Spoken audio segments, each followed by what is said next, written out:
坚持到底，便是他的家了。 Tetapi Kristus setia sebagai anak yang mengepalai rumahnya, dan rumahnya ialah kita. Jika kita sampai kepada akhirnya teguh berpegang pada kepercayaan dan pengharapan yang kita megahkan. 请大家站立，我们一起来唱第一首诗歌《主快在临》。 Jemaat diundang bagi berdiri, mari kita memuji Tuhan dengan lagu pujian Tuhan Yesus Kristus sedang kembali.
Jemaat dipersilakan duduk, mari kita bersatu di dalam doa.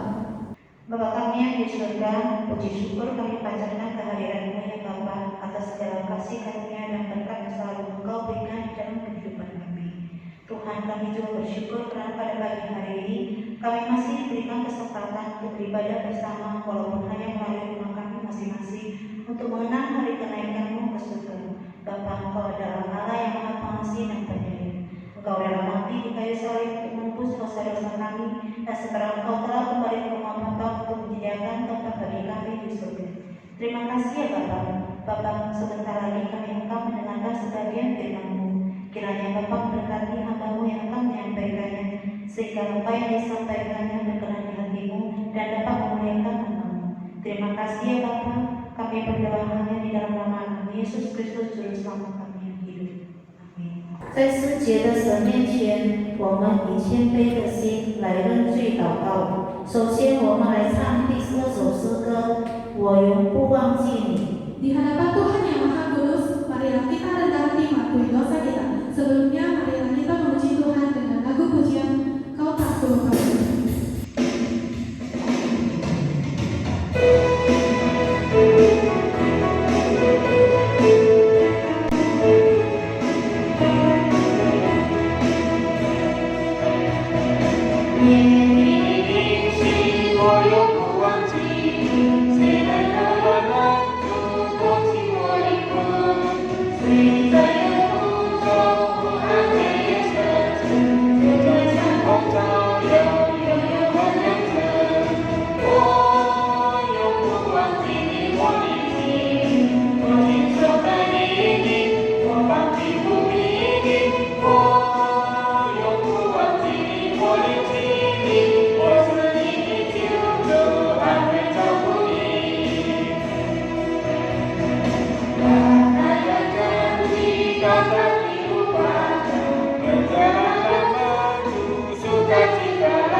我永不忘记你，我已经躲进手怀里，我忘记不迷离。我永不忘记你，我已经我是你的救主，爱到底。各位弟兄姊妹，我们还没有认罪祷告之前，我们来一起读一段经文，在以赛亚书第55章第7节。Sebelum kita mengakui dosa kita masing-masing di hadapan Tuhan, mari kita membaca satu berikut firman Tuhan yang diambil dari Yesaya 55 ayat 7。我们一起来念：恶人当离弃自己的道路，不义的人当除掉自己的意念，归向耶和华，耶和华就必连续他，当归向我们的神，因为神必广行赐年。Baiklah orang fasik meninggalkan jalannya, dan orang jahat meninggalkan rancangannya. Baiklah ia kembali kepada Tuhan, maka dia akan mengasihinya dan kepada Allah kita, sebab ia memberi pengampunan dengan limpahnya. Mari kita berdoa. 这边牧上帝，我们感谢你，让我们今天早上再次能够集合在这个圣殿。在我们每一个人的家，一起来纪念，一起来庆祝耶稣升天的日子。主啊，我们也感谢你，让我们今天早上能够有机会来到你面前来认罪祷告。主，我们要承认我们是个罪人，我们常常不听你的话，我们常常违背你的命令，我们常常得罪人，也得罪你。主啊，今天求你借助你的大爱，借助你牺牲的爱，借助你的宝血，再次洗净我们一切的过犯。求主再一次赦免我们的罪。主啊，在我们每一天的生活里头，很多事情都会引导我们走向偏路，很多事情会把我们跌在罪中。主啊，今天我们再次求主怜悯，求主在这里我们机会悔改，让我们真的远离罪恶，让我们的生命完全是属于你的。主耶稣，我们感谢你，感谢你的慈爱怜悯，感谢你今天你还垂听我们的祷告。谢谢主，求你更新我们的生命，使我们的生命越来越像耶稣基督的生命，使我们的生命能够在众人面前彰显你的大爱。也求主教导我们，让我们的生命能够变成盐，变成光，来照亮还在黑暗的弟兄姐妹。主，谢谢你，求你垂听我们的祷告，但愿一切荣耀都归给主。如此祷告交托，奉耶稣基督的名祈求，我们一起来念主祷文。我们在天上的父，愿人都尊父的名为圣。愿父的国降临，愿父的旨意行在地上，如同行在天上。我们自由的饮食，记着赐给我们，赦免我们的罪，如同我们赦免得罪我们的人，不叫我们遇见试探，拯救我们脱离凶恶。因为国度、权柄、荣耀，皆是父的，直到永远。阿门。请大家仍然站立，我们一起来宣读我们的信仰《使徒信经》。 Jemaat dipersilakan tetap berdiri, marilah kita mengucapkan pengakuan iman dan semangat. 我信上帝全能人的父，创造天地的主。我信我主耶稣基督，上帝的独生子，因圣灵感应，如同真理玛利亚所生，在亚约与拉多手下受难，被钉于十字架，受死埋葬。 第三天从死人中复活，升天，坐在全能父上帝的右边，将来必从那里降临，审判活人死人。我信圣灵，我信圣而共的教会，我信我信罪的是你，我信身体复活，我信永生。阿门。我们来起译经文， Mari kita beresponsor ya. 在基督里的盼望，都是照他自己所预定的美意，叫我们知道他旨意的奥秘。要照所安排的，在日期满足的时候，使天上地上一切所有的都在基督里面同归于一。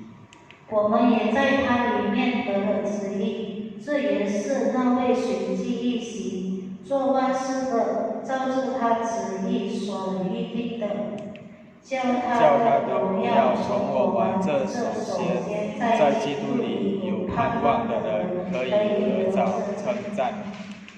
Pengharapan di dalam Kristus, sebab Ia telah menyatakan rahasia kehendaknya kepada kita, sesuai dengan rencana kerelaannya, yaitu rencana kerelaannya dari semula telah ditetapkannya di dalam Kristus. Sebagai persiapan kegenapan waktu untuk mempersatukan di dalam Kristus sebagai kepala segala sesuatu, baik yang di surga maupun yang di bumi. Aku katakan di dalam Kristus, karena di dalam Dialah kami mendapat bagian yang dijanjikan. Kami yang dari semula ditentukan untuk menerima bagian itu sesuai dengan maksud Allah, yang di dalam segala sesuatu bekerja menurut keputusan kehendaknya. Supaya kami yang sebelumnya telah menaruh harapan pada Kristus boleh menjadi puji-pujian bagi kemuliaannya. Yesus.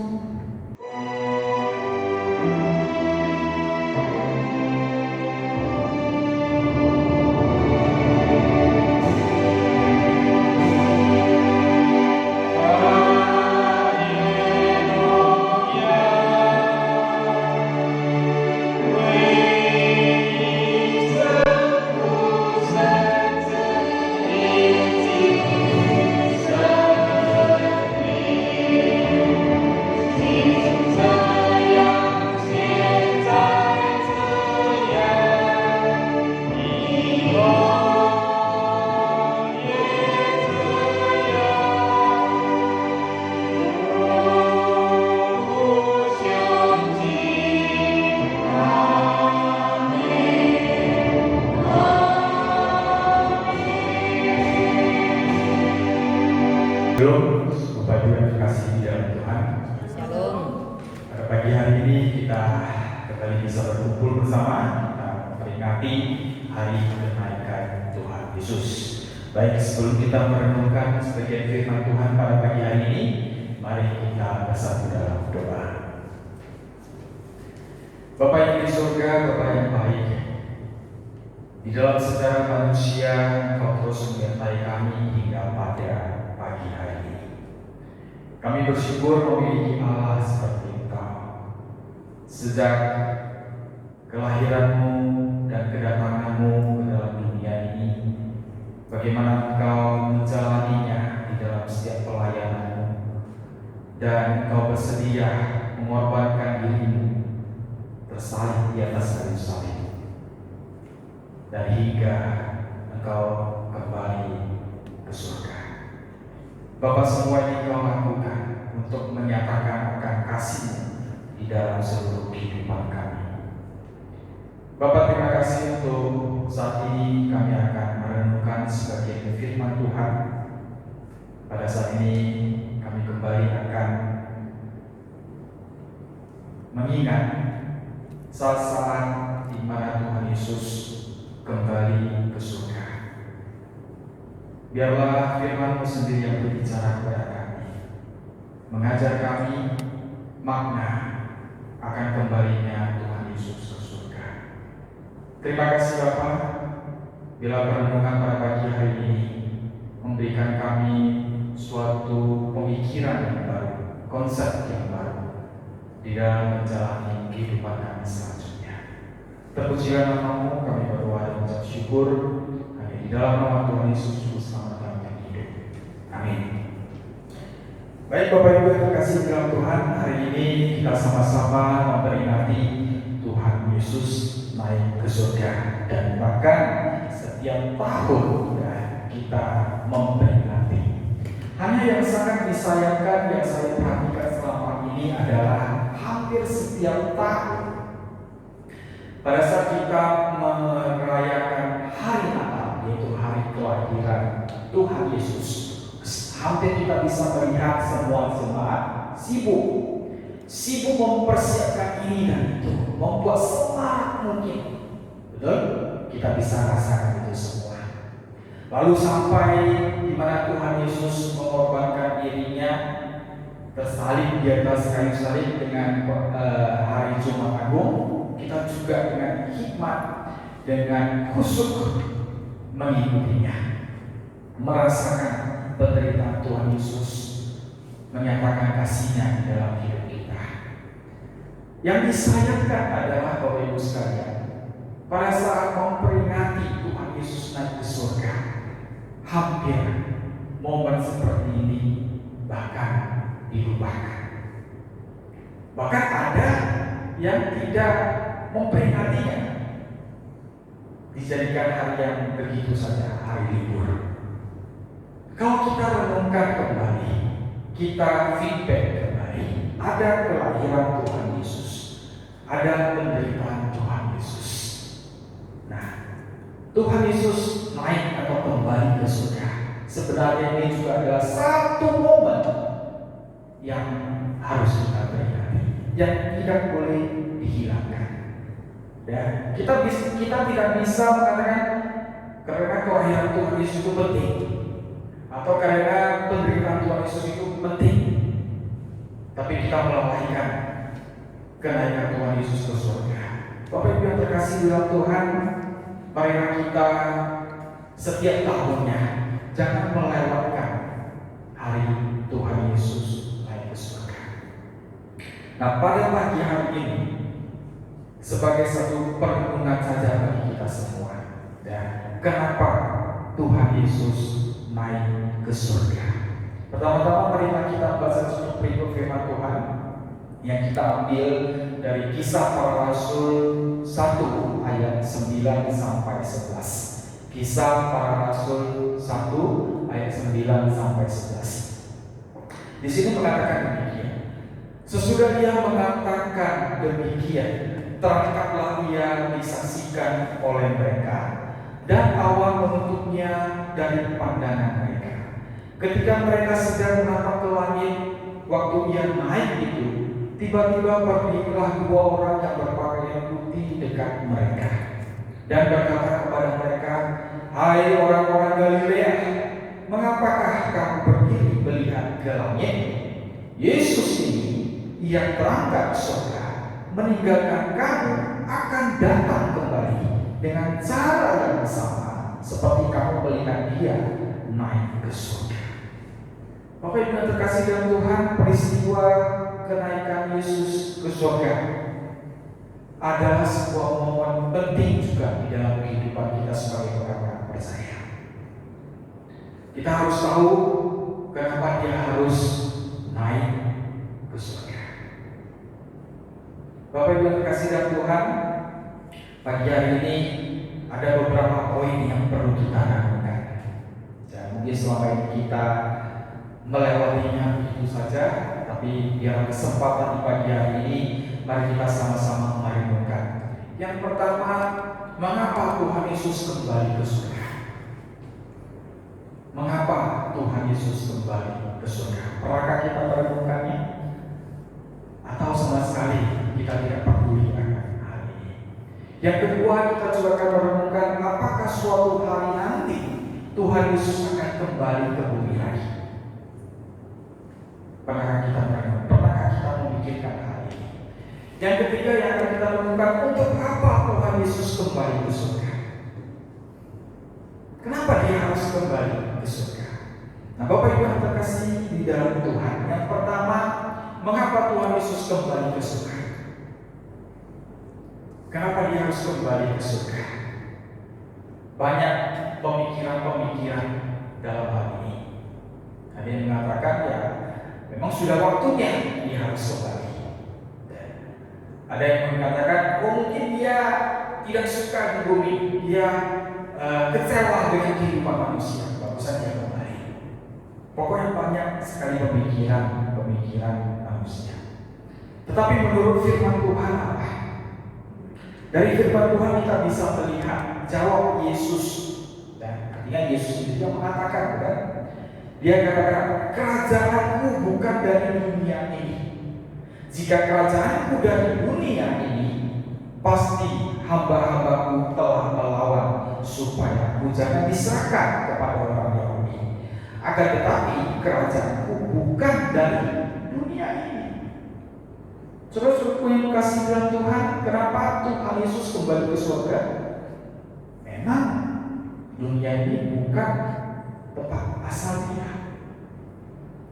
Yesus sendiri mengatakan, kerajaanku bukan dari dunia ini, bukan di bumi ini.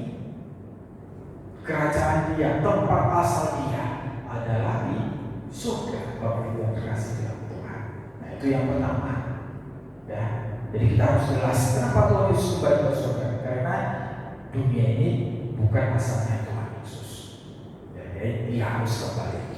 Sama seperti halnya kalau kita ke suatu tempat, ke suatu daerah, kalau kita tinggal di sebuah hotel, ya, hingga suatu saat kita pasti akan sekar, akan meninggalkan hotel tersebut dan kembali ke tempat asal kita. Demikian juga Tuhan Yesus. Asal Tuhan Yesus adalah dari surga, bukan dunia ini. Saatnya, waktunya Dia harus kembali ke surga. Bapak Ibu yang terkasih dalam Tuhan, yang kedua, apakah suatu hari nanti Tuhan Yesus akan kembali ke bumi lagi? Pernah kita pikirkan? Atau Tuhan Yesus sudah kembali ke surga, ya? Memang itu tempatnya Dia terus akan di sana. Nah, pertanyaannya bagi kita pada pagi hari ini, apakah suatu hari nanti Tuhan Yesus akan kembali ke bumi lagi? Di Yohanes 14 ayat 3. Dan apabila aku telah pergi ke situ, nah ini Tuhan Yesus juga yang mengatakannya. Dan apabila aku telah pergi ke situ dan telah menyediakan tempat bagimu, aku akan datang kembali dan membawa kamu ke tempatku, supaya di tempat di mana aku berada, kamu pun berada. Bapak Ibu yang terkasih dalam Tuhan, jelas di sini Tuhan Yesus di Yohanes 14 ayat 3, aku akan datang kembali. Jadi kedatangan Tuhan Yesus yang kedua kali nanti pasti. Ya, Dia tidak akan pernah berbohong. Dia akan menepati janjinya. Apa yang Dia katakan, Dia pasti akan lakukan. Ya, dari di sini kita dapat memastikan bahwa suatu hari Tuhan Yesus akan datang kembali. Yang ketiga, untuk apa Tuhan Yesus kembali ke surga? Untuk apa Tuhan Yesus kembali ke surga? Juga banyak pemahaman-pemahaman dari kita manusia. Nah, bagaimana firman Tuhan mengatakannya ini? Di Yohanes 14 ayat 2 mengatakan demikian. Di rumah Bapakku banyak tempat tinggal. Jika tidak demikian, tentu aku mengatakannya kepadamu. Sebab aku pergi ke situ untuk menyediakan tempat bagimu. Saudara-saudaraku yang terkasih dalam Tuhan, Yesus kembali ke surga untuk menyediakan tempat bagi kita. Bagi kita yang percaya sudah tentunya.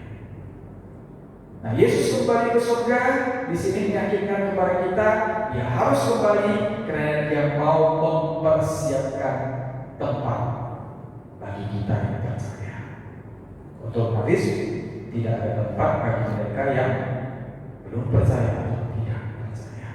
Nah, Bapak Ibu yang terkasih di dalam Tuhan, inilah 3 poin yang kita renungkan pada pagi hari ini. Poin-poin penting mengenai diri Yesus. Kenapa Dia harus kembali ke surga? Untuk apa Dia kembali ke surga? Dan apakah suatu hari Dia akan kembali lagi ke bumi ini? Saudara-saudara yang kasih dalam Tuhan, momen akan kenaikan Tuhan Yesus ke surga atau peristiwa kenaikan Yesus ke surga juga sebagai suatu kesimpulan, ya, bagi kita bahwa setiap manusia suatu saat pasti akan meninggalkan dunia ini. Inilah yang bisa kita lihat dari peristiwa dari momen ini. Peristiwa kenaikan Tuhan Yesus ke surga juga sebagai satu kesimpulan bahwa setiap manusia suatu saat pasti akan meninggalkan dunia ini. Ini juga satu bukti nyata bagi kita bagaimana pada saat Yesus lahir ke dalam dunia sebagai manusia, lalu saatnya tiba dia akan kembali kepada Allah Bapa-Nya yang di surga. Jadi yang pertama pagi hari ini juga marilah kita renungkan bahwa kita manusia suatu hari akan meninggalkan dunia ini, akan mati. Bagaimana cara matinya? Bermacam-macam. Ada yang kecelakaan, ada yang sakit, dan lain sebagainya. Intinya adalah bahwa kita manusia, setiap manusia tak terkecuali suatu hari kita akan meninggalkan dunia ini. Kita akan mati. Pertanyaannya adalah bagaimana kita menghadapi kematian tersebut? Kenapa harus mati? Banyak orang yang takut mati, bukan? Termasuk kita orang-orang percaya yang seharusnya tidak perlu takut mati, Bapak Ibu sekalian. Kita sudah banyak mendengarkan firman Tuhan. Orang-orang percaya harus ngerti bahwa kematian itu adalah jalan satu-satunya kembali kepada Bapa di surga. Atau kematian itu menurut Rasul Paulus yang sudah diberitakan, yang sudah diajarkan kepada kita bahwa kematian itu adalah sebuah keuntungan. Kenapa untung? Karena kita meninggalkan penderitaan dunia ini dan kita kembali kepada Allah Bapa di surga. Nah, saudara-saudara yang terkasih dalam Tuhan, kita meninggalkan dunia ini, otomatis roh kita akan meninggalkan tubuh yang fana ini dan kembali kepada pemilik roh, yaitu Allah Bapa di surga. Ini harus kita pahami juga, Bapak-Ibu sekalian, bahwa roh kita bukan milik kita sendiri, adalah milik Allah Bapa di surga. Pada saat Dia menciptakan manusia pertama, Dia menciptakan Adam, Dia menghembuskan nafas hiduplah, lalu hiduplah manusia. Jadi roh yang kita miliki itu semuanya adalah milik Allah, Bapak Ibu sekalian. Jadi hingga pada saatnya tiba, pada saat kita meninggalkan dunia ini, maka roh kita juga akan kembali kepada Allah Bapa di surga. Nah, setelah kembali kepada Allah Bapa di surga, ya tergantung bagaimana kehidupan kita selama di dunia ini. Apakah berkenan di hati Tuhan? Kalau berkenan, ya pasti Dia akan ke surga. Kalau tidak berkenan, ya otomatis ke neraka. Bapak Ibu yang terkasih dalam Tuhan, mari kita lihat satu perikop firman Tuhan yang tertulis di Ibrani pasal 11 ayat 13 sampai 14. Ibrani 11 ayat 13 sampai 14. Di sini mengatakan demikian. Dalam iman mereka semua ini telah mati sebagai orang-orang yang tidak memperoleh apa yang dijanjikan itu, tetapi yang hanya dari jauh melihatnya dan lambai-lambai kepadanya, dan yang mengakui bahwa mereka adalah orang asing dan pendatang di bumi ini. Sebab mereka yang berkata demikian menyatakan bahwa mereka dengan rindu mencari suatu tanah air.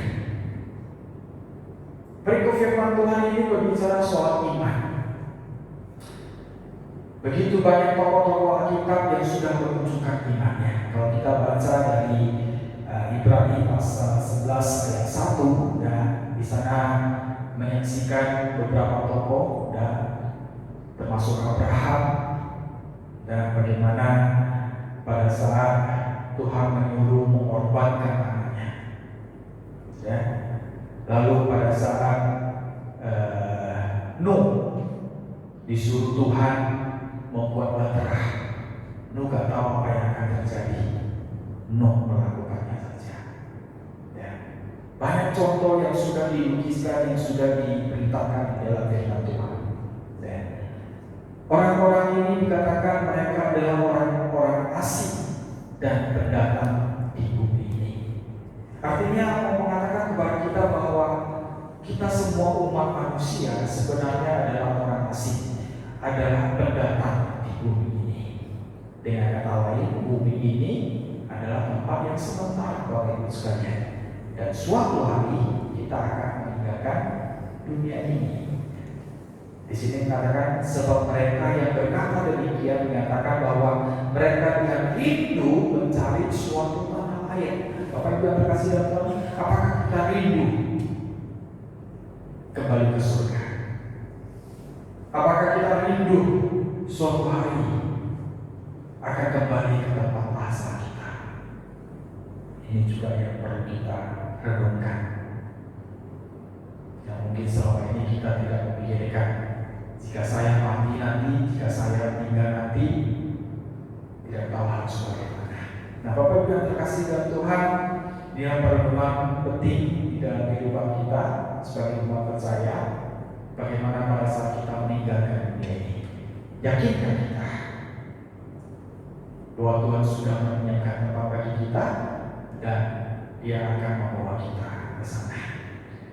Lalu satu prinsip juga yang harus kita renungkan di saat momen seperti ini, yaitu momennya Yesus naik ke surga, yaitu pesan penting sebelum Yesus datang ke surga. Ini juga harus kita renungkan, menyangkut bahwa Yesus meninggalkan dunia ini, Dia kembali ke surga, pasti ada pesan penting. Ya.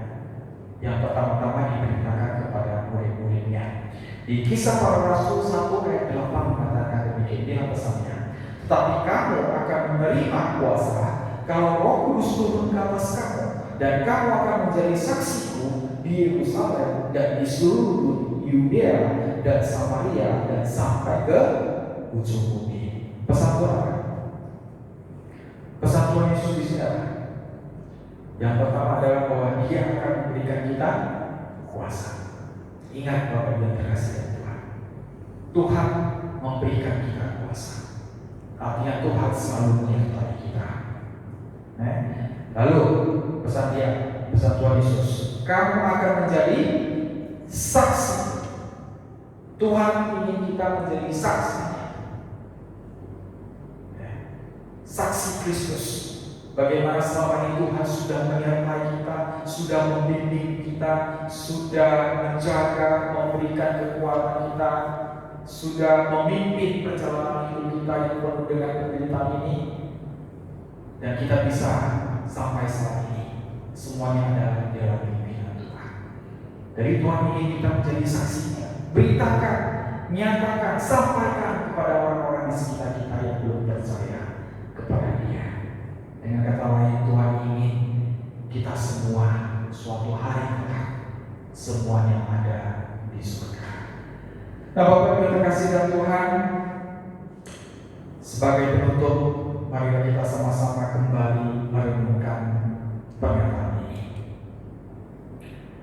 Apakah kelak kita adalah salah satu dari umat Tuhan yang ikut di dalam barisan menuju pintu surga? Pernahkah kita renungkan?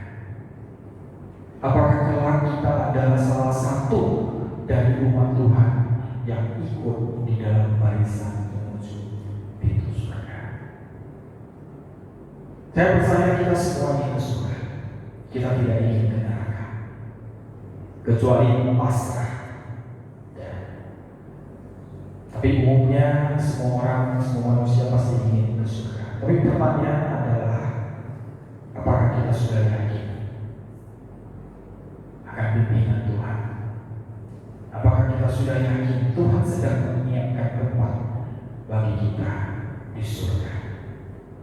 Biarlah renungan kita pada pagi hari ini dalam memperingati hari kenaikan Tuhan Yesus ke surga. Marilah kita renungkan bersama-sama bahwa Yesus yang di surga suatu hari akan kembali menjemput kita dan membawa kita ke tempatnya. Tapi untuk siaran ini, untuk jalan ini. Apakah kita, artinya apakah kehidupan kita sudah memenuhi syarat yang ditentukan Tuhan tentunya.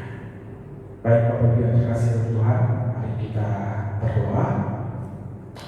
Kita renungkan apa yang sudah kita dengar saat ini.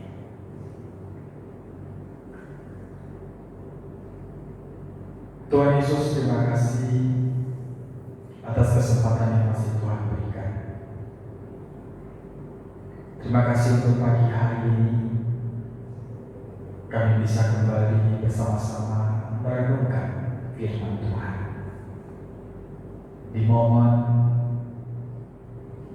hari di mana Tuhan Yesus meninggalkan dunia ini dan kembali ke surga.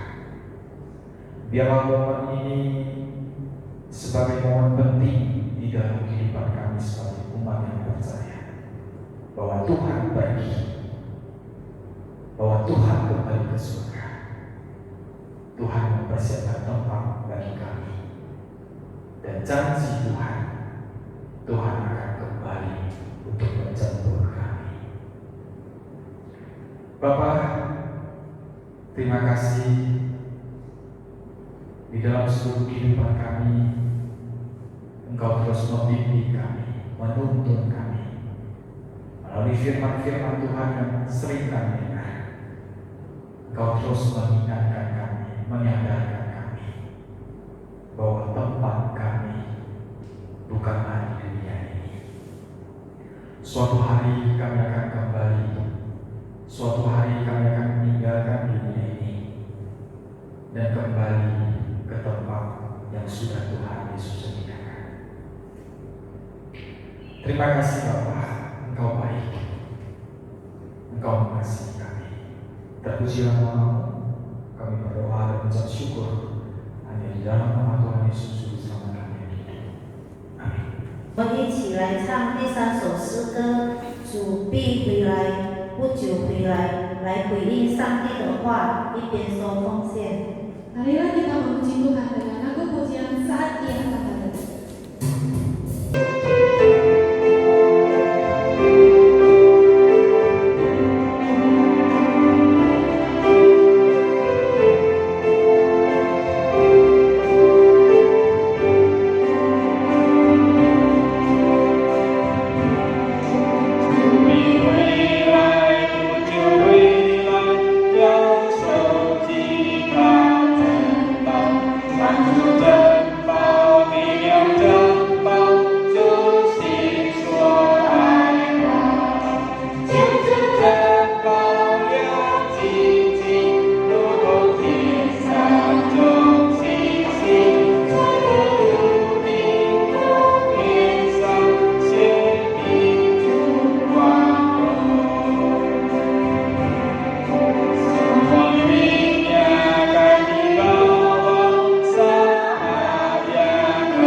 Kita akan mengakhiri pada pagi hari ini. Marilah kita kembali memuji Tuhan dengan lagu pujian dari surga.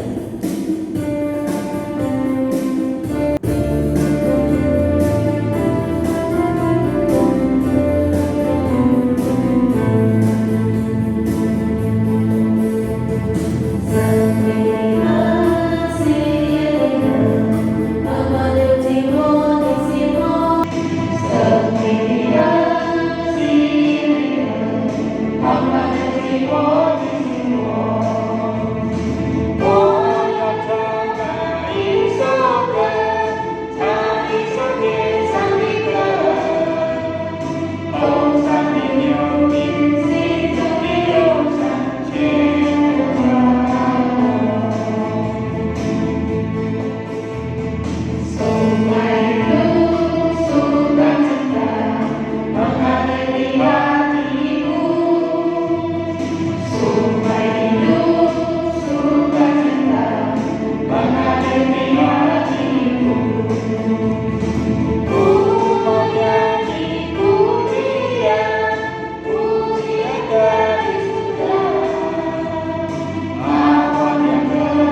Tuhan, pulanglah dan terimalah berkat yang daripada Tuhan.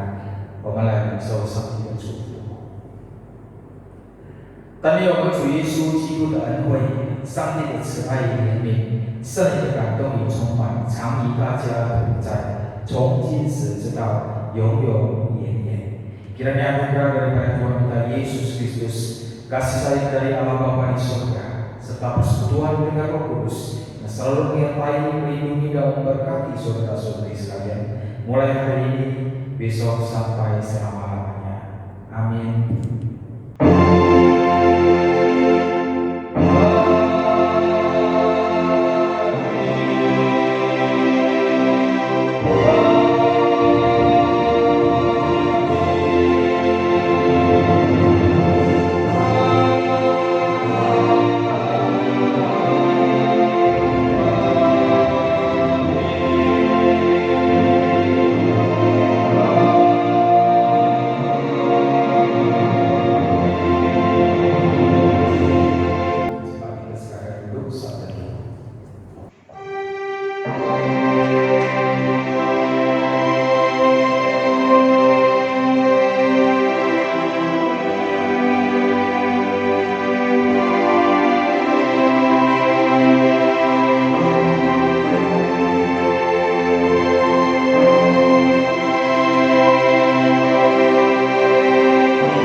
Bapak Ibu yang terkasih dalam Tuhan, biarlah pada pagi hari ini, momen seperti ini kita sungguh-sungguh mengingat kembali bahwa tujuan kenapa Tuhan Yesus harus kembali ke surga. Dan saat ini kita akan mendengarkan beberapa warta bagi kita di pagi hari ini. Yang pertama adalah bahwa hari Minggu ini jangan lupa mengikuti ibadah seperti biasa pagi jam 10. Marilah kita mempersiapkan hati. Dan biasanya linknya itu akan kita kirim lebih awal, tapi mulai kita bisa buka linknya itu pada pukul 9.45. Jadi kita bisa mempersiapkan diri sungguh-sungguh, lalu kita pas jam 10 kita akan mengikuti ibadah di pagi hari ini. Minggu ini yang akan terpampang yang akan saya firman Tuhan adalah John Al-Fatihah. Selanjutnya bagi saudara-saudari yang akan memberikan persembahan bisa transfernya ya, atau melalui OVO juga bisa, rekening atas nama Mariana, kalau OVO atas nama saya pribadi. Dan jangan lupa setiap kali kita transfer atau memberikan persembahan tersebut, berilah budi ya. Jadi bagian bendahara tahu bahwa ini persembahan untuk apa, jadi jelas. Bapak yang terkasih Tuhan, saya tetap mengajak kepada kita untuk tetap menjaga kesehatan dan tentunya di masa-masa pandemi virus corona ini, dan dengan kabar bahwa Medan sudah mulai genting ya, sudah mulai gawat karena tingkat pasien semakin terus meningkat. Jadi marilah kita terus jaga jarak ya, sering cuci tangan ya, olahraga, makan makanan yang bergizi tentunya, dan itu akan terus menjaga stamina kita sehingga kita bebas ataupun kita tidak terjangkit dari virus corona ini. Baik, Bapak Ibu yang terkasih Tuhan, itu saja dari kami semua. Kiranya Tuhan terus memberkati kita di masa-masa pandemi, dalam masa-masa yang mungkin sangat merasakan kita. Tapi kita percaya Tuhan terus menyertai kita. Immanuel,